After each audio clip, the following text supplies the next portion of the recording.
Hola a todos, espero que estén bien. Yo aquí estoy bien. Y bueno, quiero decirlo así, ya llegó, ya está aquí. Bueno, no, ya está aquí.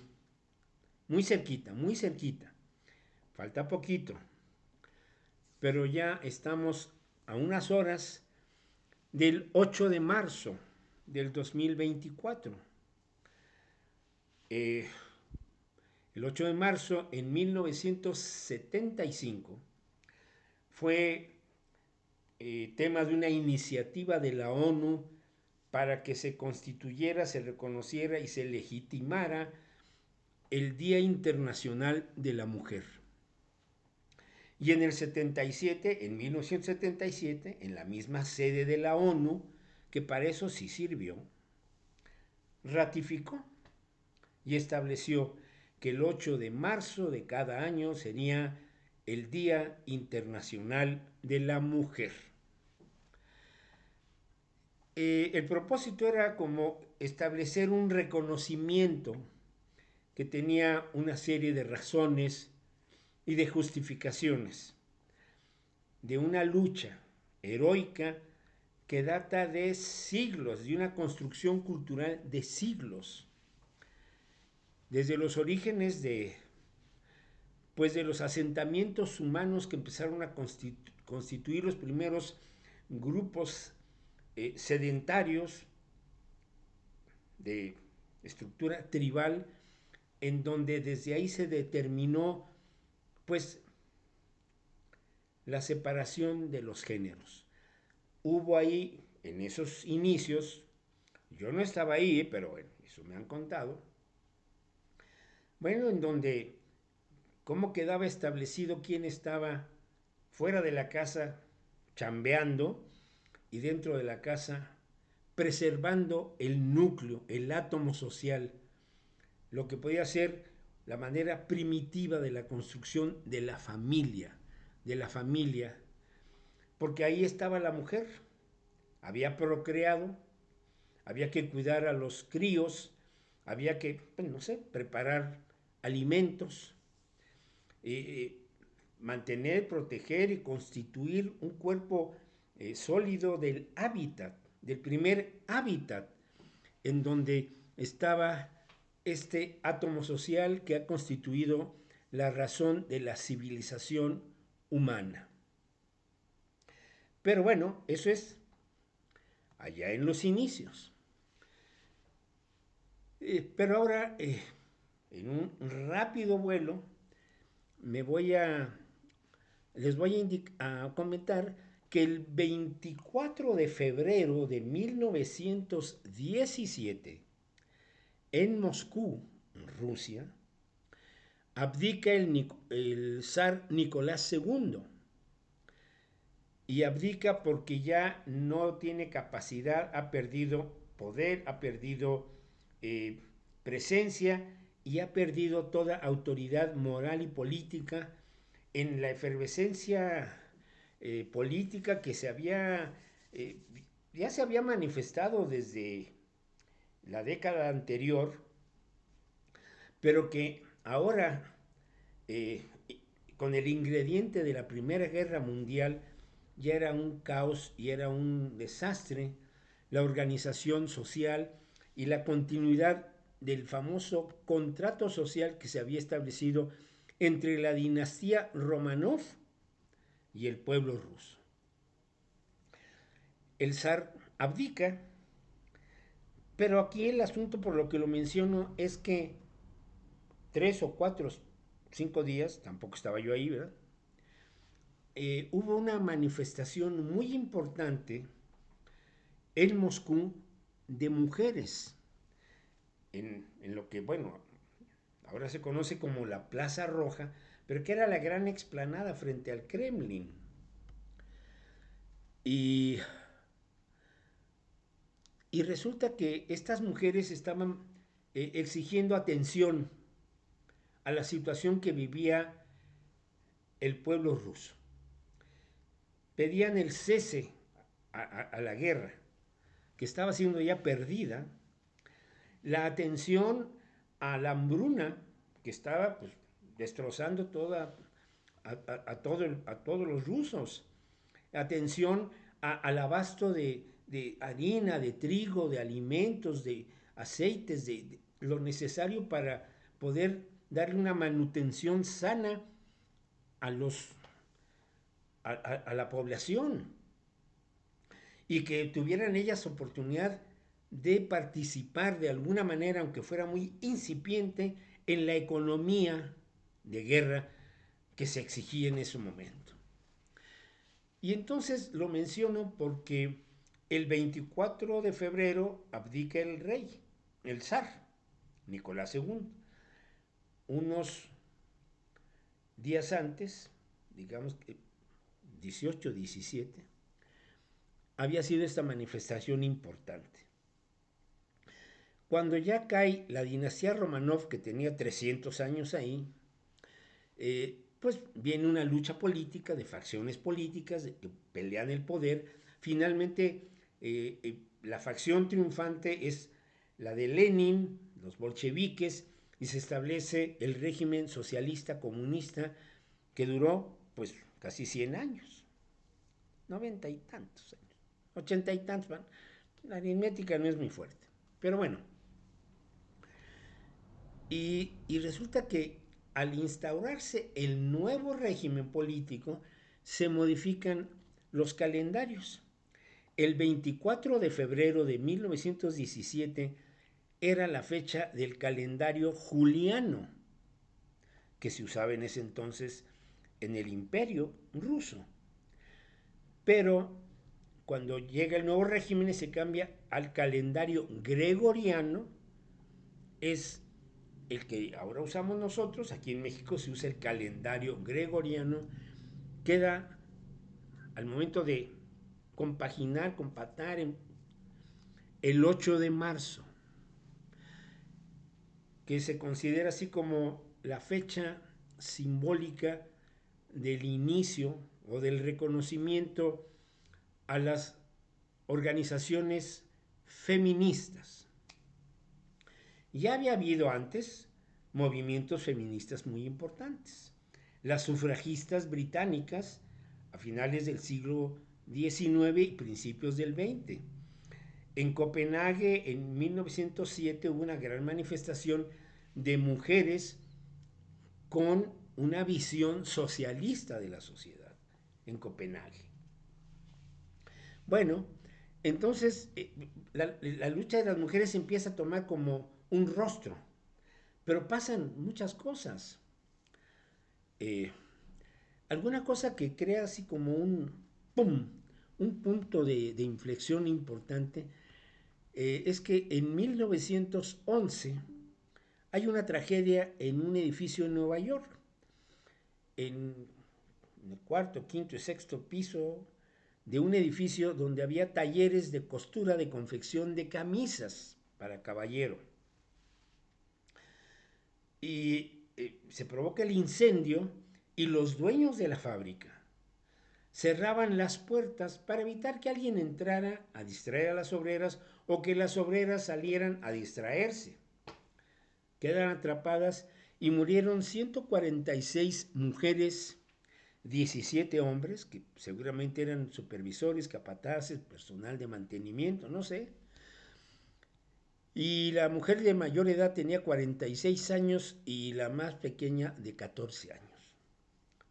Esa tragedia pues, cimbró al mundo, porque se descubrió algo terrible, ¿no? Algo terrible. No tenían prestaciones sociales, eran tratadas de una manera verdaderamente inhumana, eran explotadas con un pago ínfimo y, y la gente se quedó así horrorizada de que no habían tenido oportunidad de salvarse porque las tenían encerradas. Nosotros tuvimos un caso aquí muy parecido.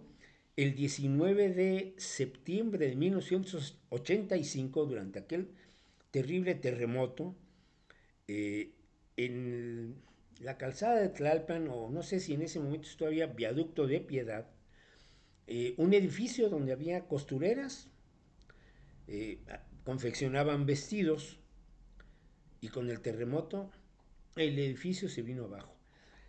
no alcanzaron a salir. La distancia, la altura, las escaleras empiezan a desplomar. En un sismo, las estructuras son lo primero cuando se quiebran las estructuras ya no hay salvación. Murieron muchísimas mujeres, también explotadas. ¿Por qué? Por la necesidad de tener un empleo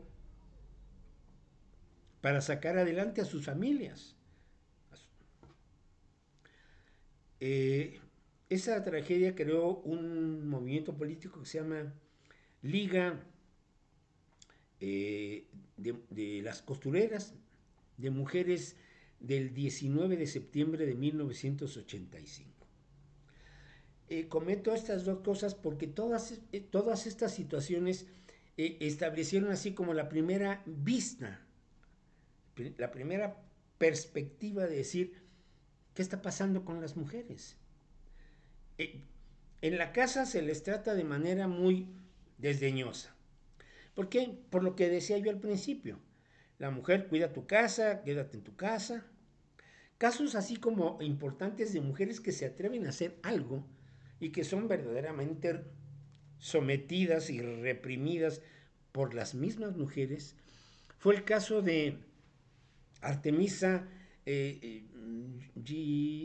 Jeligensky, una italiana de la época del Renacimiento, hija de un modesto pintor de esa época, que ella quería ser pintora.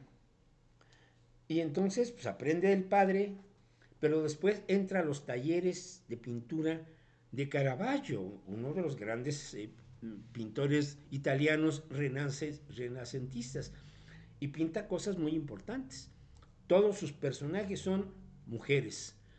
Y las mujeres de ahí, de esa época, consideraban que el que ella irrumpiera en ese mundo era poner en riesgo la condición del mundo femenino. Bueno, ella continuó su vida y se perdió en el anonimato. Siguen las cosas. Llega la Revolución Francesa. El gran emblema de la Revolución Francesa es esa mujer con la bandera de Francia y un grupo de personas que son los parisinos, los franceses que van. Ella con el seno descubierto en una cosa muy épica, muy neoclásico griega, en donde es una mujer la que encabeza la Revolución Francesa como símbolo. Y bueno, después vendrán otros movimientos.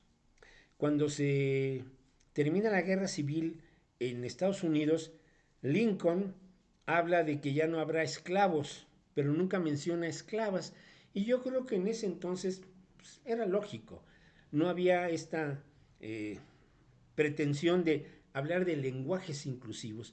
Y al decir ya no hay esclavos en Estados Unidos, pues entiendo que englobaba a los dos géneros. Las cosas continúan. Vienen las sufragistas. Inicia el siglo XX con esa marcha de Copenhague.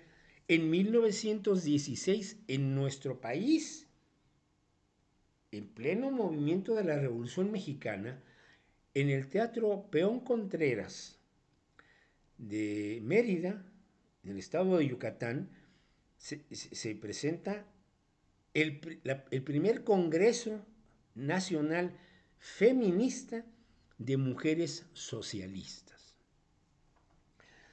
Bueno, vendrá el fin de la Primera Guerra Mundial, las mujeres que al llevarse a los hombres al frente les dicen, pues vengan a echarle la mano aquí a la fábrica y váyanse al campo al trabajo del labriego. Y termina la guerra y como que bueno, pues ya, terminó la guerra, regrésense a su casa. Y muchas dijeron, ya no quiero regresar a mi casa, quiero aprender cosas, quiero aprender oficios, quiero aprender talleres. ¿Para qué? Para buscar una cierta autonomía. Y empiezan a preocuparse por la educación, por la igualdad de géneros, por la posibilidad de, porque sabían, hacemos el mismo trabajo, pero nos tratan mal. Y a las mujeres se les ha tratado siempre de manera desdeñosa. Se les ha acosado, se les ha hostigado, ha habido abuso. No ha faltado por ahí en la historia de alguna mujer que se le dice, oye, pues si quieres esta chamba, pues no sé, podemos ir a tomar una copa, ir a bailar y a ver qué otra cosa, chiquita. Esas cosas, desgraciadamente, ocurrían. Y la mujer era que tenía un trabajo siempre como subordinado. Pero todo ha cambiado. Ha habido ahora ya manifestaciones del universo femenino de una manera muy diferente, en donde enfrentan ellas la necesidad, la urgencia de que se respeten sus derechos, que se les permita igualdad en el trabajo, en el salario, en las posibilidades de ascenso en la escala social, las oportunidades laborales. Que se sepa que ellas son, y así yo lo siento, y creo que muchos, inclusive los hombres así muy machistas, reconocen que las mujeres son responsables, fuertes, con un sentido del deber excepcional, entregadas, comprometidas, que se esfuerzan, que se dedican, que si tienen un objetivo no pierden de vista el rumbo y que han pasado muchas cosas, como madres solteras, como madres divorciadas, como mujeres que no se han podido constituir como matrimonio y a las que se les niegan muchas cosas, sus libertades, la libertad a decidir sobre su cuerpo, la libertad a decidir sobre sus deseos, sobre sus preferencias. A los hombres también nos ocurre, pero es distinto, porque nosotros estamos como cobijados en este marco que se le llama la estructura del patriarcado, pero para ellas ha sido más difícil.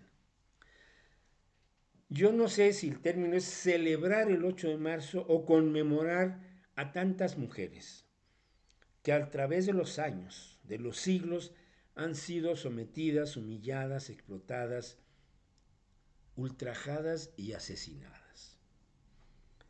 En, en estos últimos años, esta violencia misógina, miserable, de hombres verdaderamente siniestros, ¿no? Que abusan de su fuerza física para atraparlas en la calle, treparlas a un vehículo, amordazarlas, lastimarlas, ultrajarlas y después extinguirles la vida. Yo creo que las mujeres son la expresión depurada de la humanidad. El ser humano mujer es casi como una expresión casi de la perfección. ¿Han sufrido? Sí. Cada vez están levantando la voz, están levantando la palabra, están diciendo, a mí me respetas, no me mires así, no me toques, quítate. Antes tenían que, entre coqueteo y pena y timidez y rubor, aguantaban cosas injustas, terribles. Todas estas palabras es para decir que el 8 de marzo ya llegó, que seguramente vamos a tener otra marcha y que espero que no haya estos bloques negros como ha ocurrido en años anteriores en México, ¿no? Porque no en todos los países ocurre, en donde grupos infiltrados, seguramente pagados por intereses aviesos, hacen vandalismo. No se puede hablar en contra de la violencia utilizando la violencia. Que quede claro. Eso no funciona, lo único que hace es que desacredita la dignidad y la legitimidad del movimiento feminista. Ya me voy. Se cuidan. Tengo ahí una película sobre el tema de las mujeres. Una película holandesa, que ahorita ya no voy a decir nada, porque pues, ya no es el momento, Pero en la próxima emisión hablaré de una película que vale la pena que veamos los hombres y las mujeres. Sobre una mujer excepcional. Ya me voy, se portan bien, se cuidan mucho y sobre todo lo más importante, ya saben ustedes, se me portan bien porque ahí sí voy a tener yo necesidad de intervenir de manera muy seria. Cuídense, que estén bien. Nos vemos.